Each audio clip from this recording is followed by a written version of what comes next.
లేకపోయినాం అధ్యక్ష.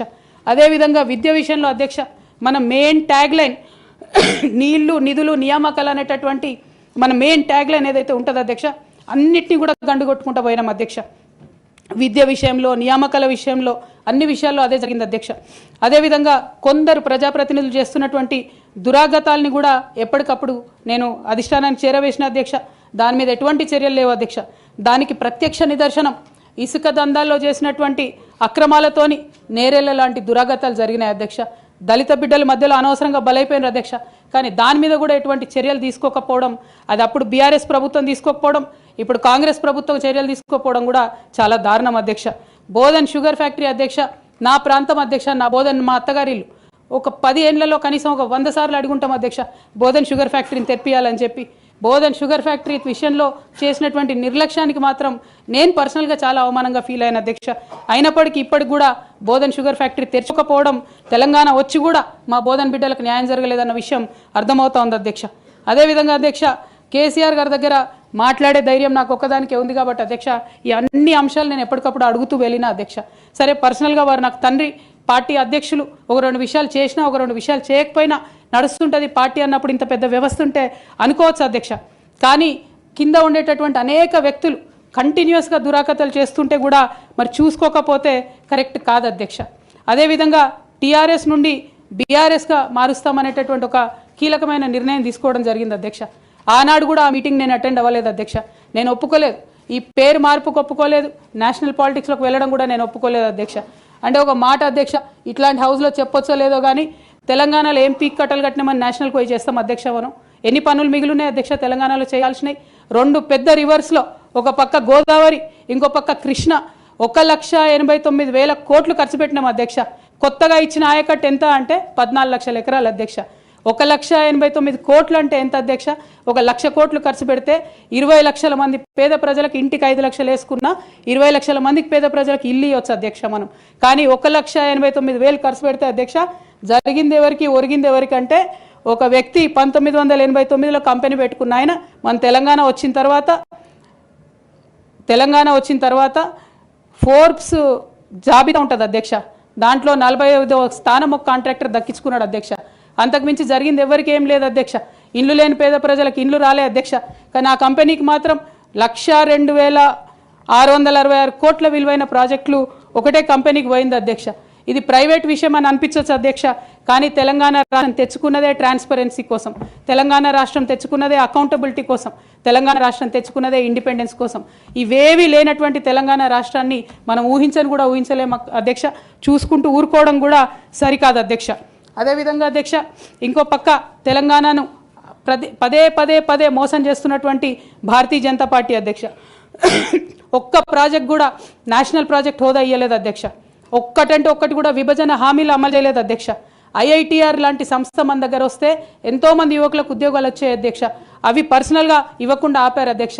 అనేక కంపెనీలకు అయితే మీరు మహారాష్ట్ర బోండి, గుజరాత్ బోండి అని చెప్పి భారతీయ జనతా పార్టీ పెద్ద నాయకులు చెప్పి ఇక్కడ యువకులకు అన్యాయం చేశారు అధ్యక్ష.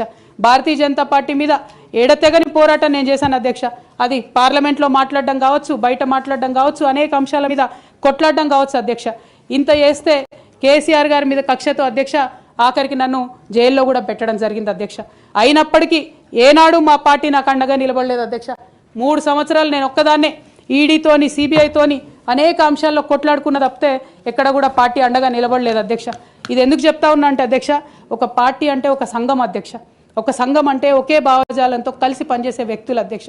ఒకడు గాయపడి పడిపోతే వాడిని ఎత్తుకొని పోతారు అధ్యక్ష, భుజాల మీద తీసుకొని పోతారు అధ్యక్ష. లేదు నువ్వు మా భావజాలంతో కరెక్ట్గా లేవంటే తీసి ఆనాడే అవతల పడేయాలి అధ్యక్ష. అట్లా కాకుండా అదే పార్టీలో కొనసాగాలి, కానీ పార్టీ మీకు అండగా నిలబడదు అనేటటువంటిది కరెక్ట్ కాదు అధ్యక్ష. ఇది డెమోక్రటిక్ సిస్టంలో కాన్స్టిట్యూషన్ స్పిరిట్ని తీసుకొని పనిచేసేటటువంటి పొలిటికల్ పార్టీస్ బిహేవ్ చేయాల్సినటువంటి పద్ధతి కాదు అధ్యక్ష. ఇవన్నీ ఇట్లా జరుగుతూ వస్తున్నటువంటి క్రమంలో బీఆర్ఎస్ పార్టీ అధికారం కోల్పోయింది అధ్యక్ష. అధికారం కోల్పోయిన తర్వాత కాంగ్రెస్ పార్టీ వచ్చి ఒక ఎంక్వైరీ చేసింది అధ్యక్ష, ఘోష్ కమిటీ అని. బీఆర్ఎస్ పార్టీలో ఉన్నటువంటి ఏ పెద్ద నాయకుడు కూడా మాట్లాడాడు అధ్యక్ష. కేసీఆర్ గారు అంటే ఎవరు మాట్లాడారు? అదే కేటీఆర్ గారినో హరీష్ రావు గారినో అంటే అందరు లేచి నిల్చొని మాట్లాడతారు అధ్యక్ష. నేను ఒకటే అంటే అధ్యక్ష, ఒక నాయకుడిని నమ్ముకొని ప్రాంతీయ పార్టీ అంటే ఏంది అధ్యక్ష? ఒక నాయకుడు అధ్యక్ష. ఆ నాయకుడు ఆయన భావజాలం ఆయన ఐడియాలజీ మీద నడిచేదే ప్రాంతీయ పార్టీ. అది ఎన్టీఆర్ గారు పెట్టిన పార్టీ కావచ్చు, కేసీఆర్ గారు పెట్టిన పార్టీ కావచ్చు. ఆ పార్టీ నాయకుడికే దెబ్బ తగిలితే, ఆ పార్టీ నాయకుడి మీదకే మచ్చ వస్తే పార్టీ మనుగడకే అర్థం ఉండదనేటటువంటి ఉద్దేశంతో ఘోష్ కమిటీ అప్పుడు కూడా నేను ఒక్కదాన్నే జాగృతితోని ధర్నా చేసిన అధ్యక్ష. ఏ ఒక్కరు మాట్లాడరు అధ్యక్ష. ఆ తర్వాత అర్ధరాత్రి 2 గంటలకు కాంగ్రెస్ ప్రభుత్వం అసెంబ్లీలో సిబిఐ ఎంక్వైరీకి ఇస్తామంటే కూడా తెల్లారి 12, 1 గంటలు 2 గంటల వరకు కూడా మా బీఆర్ఎస్ పార్టీలో ఒక్క పెద్ద నాయకుడు కూడా మాట్లాడాడు అధ్యక్ష. కేసీఆర్ గారిని ఏమన్నా మాట్లాడారు అధ్యక్ష. మరి అట్లాంటి పార్టీ ఎందుకు ఉండాలి, ఉంటే ఏంది పోతే ఏందని నేను ప్రెస్ మీట్ పెట్టి బలంగా మాట్లాడిన అధ్యక్ష. నేను మాట్లాడలేదని నేను అంటలేను అధ్యక్ష. డెఫినెట్గా అవినీతి పరుల పేరు చెప్పిన, నేను హరీష్ రావు గారి పేరు చెప్పిన, వారి టీంలో ఉన్న అందరి సభ్యుల పేరు చెప్పిన అధ్యక్ష. ఇప్పుడు కూడా చెప్తాను అధ్యక్ష. కానీ అధ్యక్ష చెప్పిన తర్వాత తెల్లారి 2 గంటల లోపల నన్ను సస్పెండ్ చేసిండ్రు అధ్యక్ష. నేను ఒకటే కోరుతా ఉన్నా అధ్యక్ష. ఇందాక నేనైతే representation of people's act quote చేసినాను అధ్యక్ష. అందులో సెక్షన్ 19.1C అని కూడా ఉంటుంది అధ్యక్ష. ఇది రైట్ టు అసోసియేషన్లో అధ్యక్ష ఆర్టికల్ 19.1C అంటే ఒక అసోసియేషన్లో మనం మెంబర్ అయినంత మాత్రాన ఖచ్చితంగా ఆ party membership does not place an individual outside the constitution అధ్యక్ష. Especially when it concerns allegation of corruption, maladministration and breach of public trust lies at the core of protected political speech అధ్యక్ష. Political speech has to be protected by constitution of India అధ్యక్ష. అదేవిధంగా అధ్యక్ష disciplinary action committee అన్నారు అధ్యక్ష. అధ్యక్ష అసలు BRS party constitution అధ్యక్ష ఒక నేషనల్ లెవెల్లో పనిచేయాలనుకునే పార్టీది 8 పేజీల కాన్స్టిట్యూషన్ అధ్యక్ష. అధ్యక్ష నిజంగా ఇవాళ నేను ధైర్యంగా చెప్తా ఉన్నా, ఆ constitution of BRS party is a joke అధ్యక్ష. ఏమి ఉండదు అందులో. అసలు పోయిన కమిటీ ఎప్పుడు వేసిర్రంటే ఎవరికి కూడా గుర్తుండదు అధ్యక్ష. నన్ను సస్పెండ్ చేసే ముందు డిసిప్లినరీ యాక్షన్ కమిటీ అని సడన్గా రాత్రికి రాత్రి పుట్టుకొచ్చింది అధ్యక్ష. పుట్టుకొచ్చి నన్ను సస్పెండ్ చేశారు అధ్యక్ష. కనీసం నన్ను పిలవాలా, కనీసం షోకాజ్ నోటీస్ ఇవ్వాలా, పోనీ ఇవ్వలేదు. ఎమర్జెన్సీ పవర్స్ వాడి అధ్యక్షుల వారే సస్పెండ్ చేశారు అనుకుంటే తర్వాత కనీసం ఫైనాలిటీ ఆఫ్ ద ఆర్డర్ కోసం అధ్యక్ష అపిలేట్ రూట్ తీసుకుంటే కనీసం తర్వాత ఎక్స్ప్లెనేషన్ అడగాలి అధ్యక్ష. ఎటువంటి పద్ధతి లేదు అధ్యక్ష. ఒక పార్టీ నడిపే పద్ధతి డెఫినెట్గా ఇది కాదు అధ్యక్ష. అవసరం అనుకుంటే నేను లీగల్గా ఛాలెంజ్ చేయొచ్చు, కానీ నేను ఛాలెంజ్ చేయను అధ్యక్ష.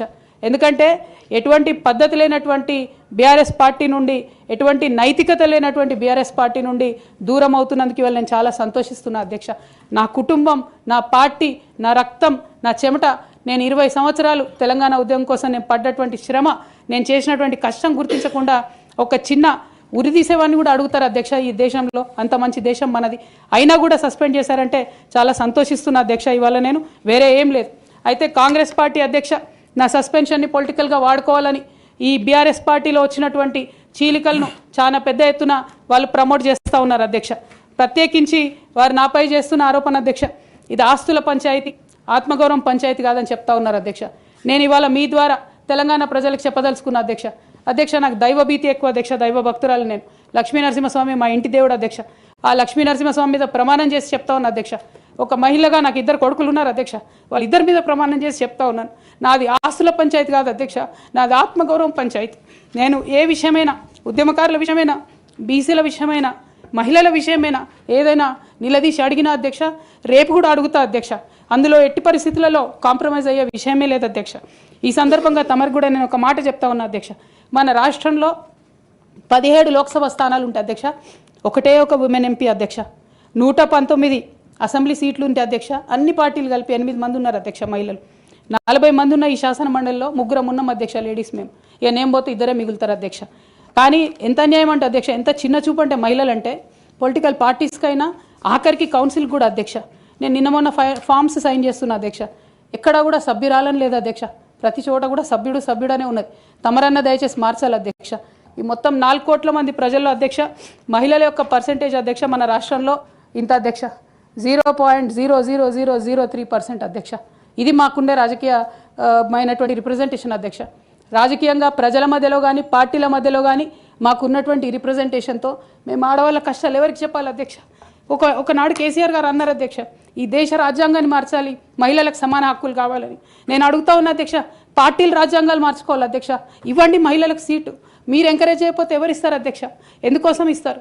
మనం రాణి రుద్రమదేవి గురించి ఇలా మాట్లాడుకుంటున్నామంటే డెఫినెట్గా ఆమె స్వతంత్ర సంగ్రామంలో ఉన్నప్పుడు అధ్యక్ష మొదలు కాంగ్రెస్ పార్టీలోనే ఉండే అధ్యక్ష. భగత్ సింగ్ కానీ, సుభాష్ చంద్రబోస్ కానీ ఇట్లాంటి వాళ్ళందరూ. కానీ తర్వాత వాళ్ళ ఫిలాసఫీ వెతుక్కొని వాళ్ళ దారి వాళ్ళు వెతుక్కొని పోయినారు అధ్యక్ష. పార్టీలు వేరైనంత మాత్రాన, దారులు వేరైనంత మాత్రాన అధ్యక్ష లక్ష్యం ఒకటే కాదని కాదు అధ్యక్ష. నా లక్ష్యం ఎప్పటికైనా ఒకటే అధ్యక్ష, తెలంగాణ బాగుండాలి, తెలంగాణ ప్రజలు బాగుండాలి, వాళ్ళ కోసం పనిచేయాలి అధ్యక్ష. దానికోసం నేను ఖచ్చితంగా పనిచేస్తూనే ఉంటాను అధ్యక్ష. అదేవిధంగా అధ్యక్ష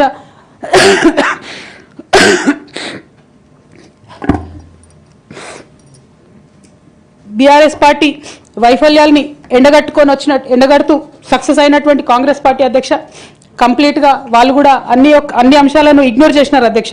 నేను రిక్వెస్ట్ చేస్తున్నా అధ్యక్ష, ప్రధానంగా విద్య విషయంలో, నీళ్ల విషయంలో వాళ్ళు చేస్తున్నటువంటి తప్పిదాలు మీరు కొనసాగిస్తే డెఫినెట్గా ప్రజలు మీకు బుద్ధి చెప్తారు, అందులో ఎటువంటి అనుమానం లేదు. నేను చివరిగా ఒక్క మాట చెప్తాను అధ్యక్ష, डरना नहीं किसी के भी पैरों के नाप से, डरना नहीं किसी के भी पैरों के नाप से, आखिर में पुण्य जीत ही जाएगा पाप से, आखिर में पुण्य जीत ही जाएगा पाप से. गीता में कृष्ण ने कहा अर्जुन से बस यही, गीता में कृष्ण ने कहा अर्जुन से बस यही, आखिर में पुण्य जीत ही जाएगा पाप से. అధ్యక్ష నేను నిజం పక్షాన ఉన్నాను అధ్యక్ష నేను నైతికత పక్షాన ఉన్నాను అధ్యక్ష. నేనేమి తప్పు చేయకుండా పార్టీలో కొంతమంది కక్షగట్టి మహిళా నాయకత్వం ఎదగకుండా పార్టీలో కొంతమంది కక్షగట్టి అధ్యక్ష ఎక్కడైతే ఉద్యమకారుల మాటలు కేసీఆర్ గారికి చేరుతాయో, ఎక్కడైతే సామాన్య కార్యకర్తల మాటలు కేసీఆర్ గారికి చేరుతాయో, ఎక్కడైతే పేదవాళ్ళ మాటలు కేసీఆర్ గారికి చేరుతాయి అనుకున్నారు అధ్యక్ష, వాళ్ళకు అడ్డు కూడా గట్టి ఇవాళ నన్ను పార్టీ బయట వేసినారు అధ్యక్ష. అటువంటి పార్టీలో నేను ఉండదలుచుకోలేదు అధ్యక్ష. కాకపోతే మీతో నేను రిక్వెస్ట్ చేస్తా ఉన్నా అధ్యక్ష, ఏ పొలిటికల్ పార్టీ అయినా అధ్యక్ష రాజ్యాంగాన్ని స్ఫూర్తిగా తీసుకొని పనిచేయాలి అధ్యక్ష. బీఆర్ఎస్ పార్టీ ఆ స్ఫూర్తితో లేదు అధ్యక్ష.